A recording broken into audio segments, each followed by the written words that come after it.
Bonjour mes chers scorpions, je vous remercie de me retrouver pour cette guidance amoureuse annuelle qui donc porte sur l'année 2024 que je vais réaliser avec le Wine Woman Tarot dont je suis très fan. Ici on va essayer de déterminer donc 5 énergies pour vous guider vers le plus d'épanouissement possible sur le plan sentimental, que vous soyez célibataire, en couple ou dans une relation entre deux, que vous convoitiez quelqu'un ou personne. On va essayer de voir ce que les cartes vous recommandent, mes chers scorpions, pour vous épanouir au mieux en 2024. Alors la première énergie, on va tout simplement essayer d'identifier ce qui va marquer votre année 2024. Ça peut être une situation, ça peut être un comportement, ça peut être une action, ça peut être même quelqu'un ou un type de relation. On va voir en tout cas ce qui va marquer votre année 2024 sur le plan amoureux, mes chers scorpions.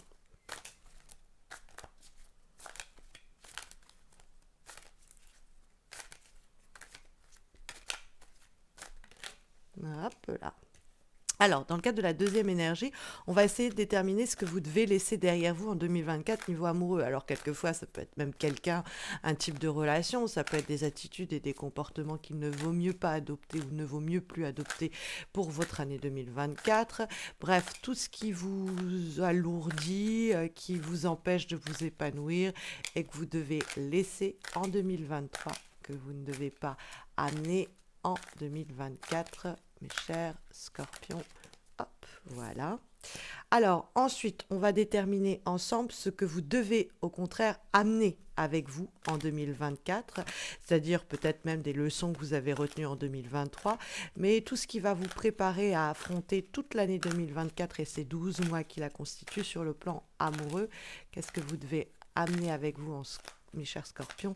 Qu'est-ce que... Hop, voilà. Il vous sera bon de retenir peut-être comme leçon même de 2023. Alors, on va ensuite identifier les énergies extérieures qui vont influencer votre année amoureuse 2024. Alors, donc, ça peut être des personnes, ça peut être des situations, ça peut être des Deus ex machina, des éléments externes donc, qui interviennent en faisant aide, soutien ou peut-être même obstacle. Comment les énergies extérieures vont influencer votre année 2024. Voilà, mes chers scorpions. Et puis comme dernière énergie, on va se concentrer sur votre mantra pour 2024. Quelle est votre devise magique, ce que vous devez vous affirmer tout au long de l'année 2024 et qui doit vous permettre le plus d'épanouissement possible sur le plan amoureux. Alors, j'en ai deux. On va les regarder du coup ensemble. Alors, en termes de première énergie, on a le 10 d'épée. Waouh! Alors, ensuite, on a la carte du 7 de denier. On va avoir après la carte du pendu et la carte de la reine de denier. Et ensuite, donc, on a le 8 et 2 de denier qui sont ensemble, donc qu'on va devoir lire ensemble. D'accord? Alors, donc, commençons par le commencement.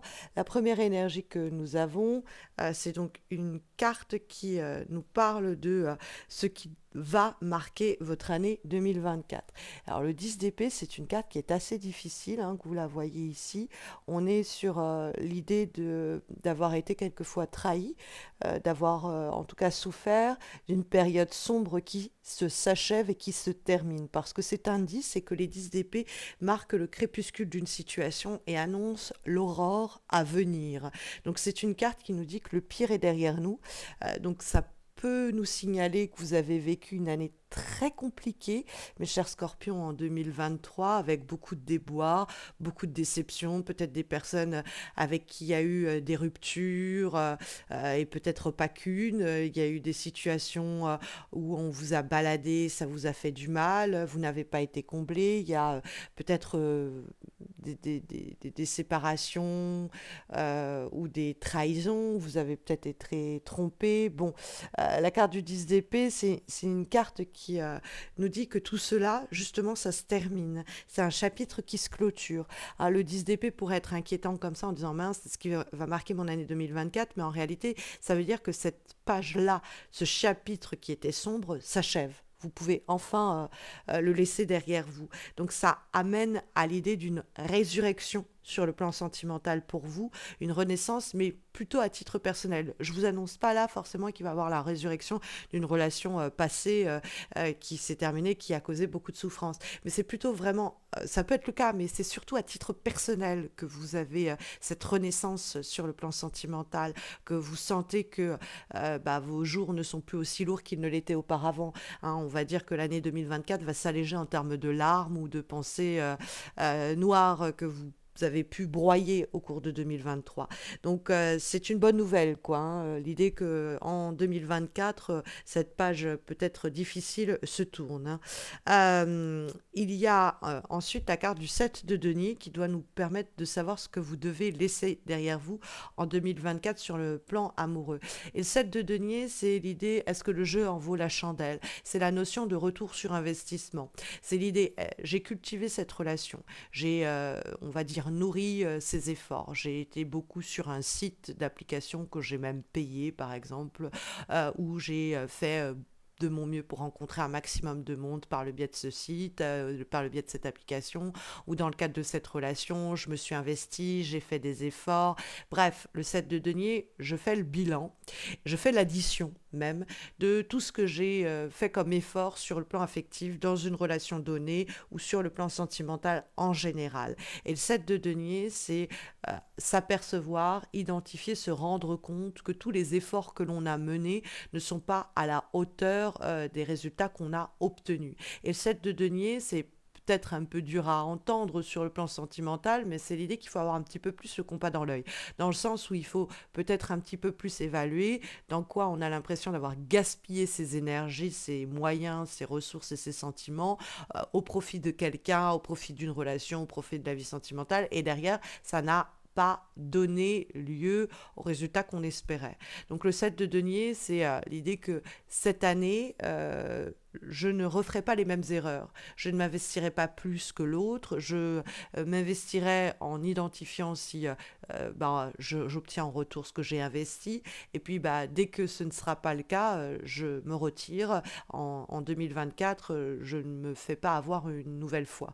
Ah, et puis ça matche bien avec la carte du 10 d'épée qui nous dit justement que des situations dont on a souffert ne se reproduiront pas cette année. Euh, on va avoir ensuite la carte du pendu qui va cette fois-ci nous permettre de caractériser ce que vous devez au contraire ramener avec vous. Donc les leçons que vous avez peut-être retenues ou en tout cas ce qui vous prépare sur le plan affectif pour l'année à venir. Et donc on a cette carte du pendu qui est une carte de lien, d'attachement qui peut être préservée au cours de l'année 2024. Donc c'est pas parce que un chapitre se clôture que on a décidé de ne plus s'investir dans des situations qui ne nous rendent pas ce que l'on désire qu'on doit absolument rompre ou couper le lien d'une relation déjà existante par exemple. Hein. Au contraire, on nous dit que le lien peut être préservé, mais aux conditions données d'avoir un retour sur investissement, ne plus souffrir du coup d'un manque quelconque et de préserver un lien ou de le renforcer, mais de façon saine et non toxique. La carte du pendu, c'est aussi l'idée que on peut consentir à quelques sacrifices pour permettre à sa vie sentimentale de s'améliorer ou à cette relation de s'améliorer ou de s'enrichir, mais on ne sera pas sacrifié par l'autre. Dès qu'on va avoir du mal à obtenir un engagement, quel qu'il soit d'une personne, on ne va pas faire l'impasse sur nos propres besoins si tel est notre désir.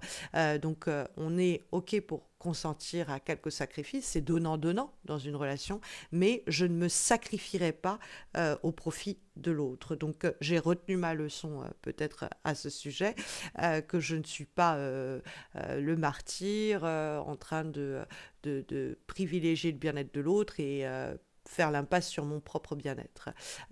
Et puis la carte du pendu, il y a l'idée que je veux bien attendre, je veux bien mettre en stand-by quelques projets ou situations, mais sur un délai, un délai limité et sans me compromettre pour autant. Euh, on va trouver ensuite la carte de la reine de denier, mes chers scorpions. Alors ça peut être une personne qui va marquer votre année, puisque là, c'est les énergies extérieures hein, leur influence sur 2024. Et la reine de denier, ça peut être un signe de terre, vierge, taureau, capricorne. Alors, c'est pas forcément une femme, hein, mais la reine de denier peut nous parler de quelqu'un qui aime se faire courtiser.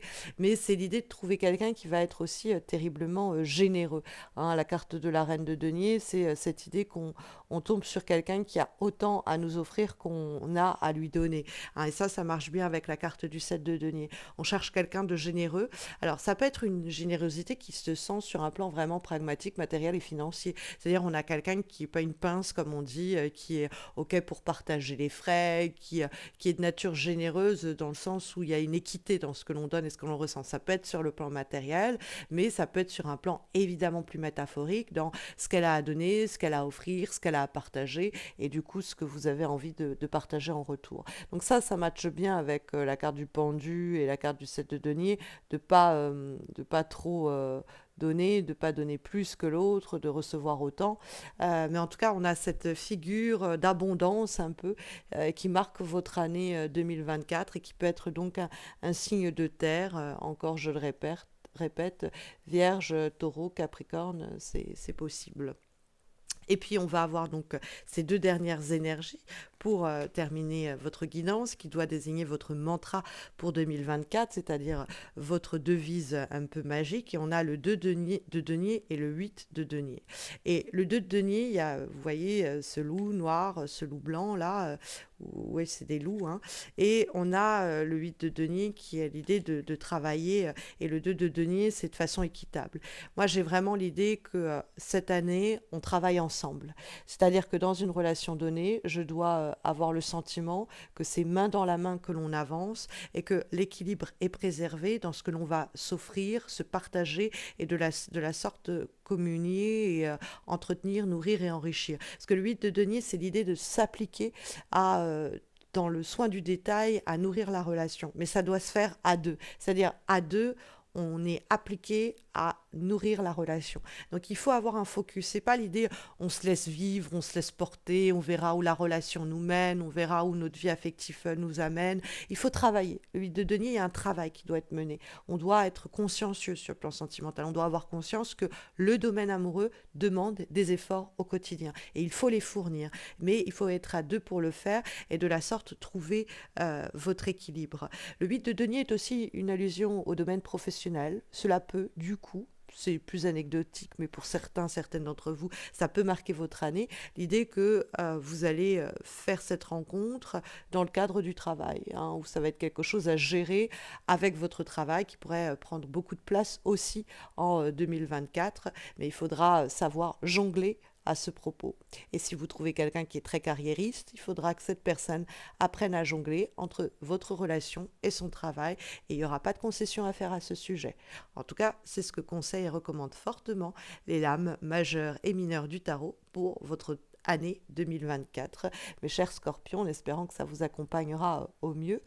Vous pouvez me retrouver pour des guidances plus fréquentes bien chaque mois sur ma chaîne YouTube dans le cadre des horoscopes mensuels. N'hésitez pas à vous abonner à ma chaîne pour ne pas rater les prochains horoscopes. N'hésitez pas à liker cette vidéo, à vous abonner si vous ne l'avez pas encore fait et puis à laisser un commentaire pour me dire tout au long de l'année comment cet horoscope résonne, cette guidance résonne en vous pour 2024.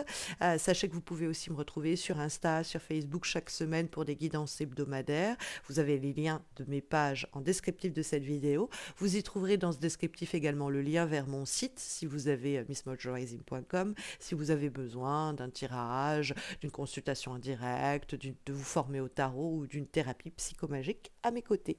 Je vous souhaite eh bien, le meilleur et je vous dis peut-être, en tout cas j'espère mes chers scorpions, à bientôt. Prenez bien soin de vous.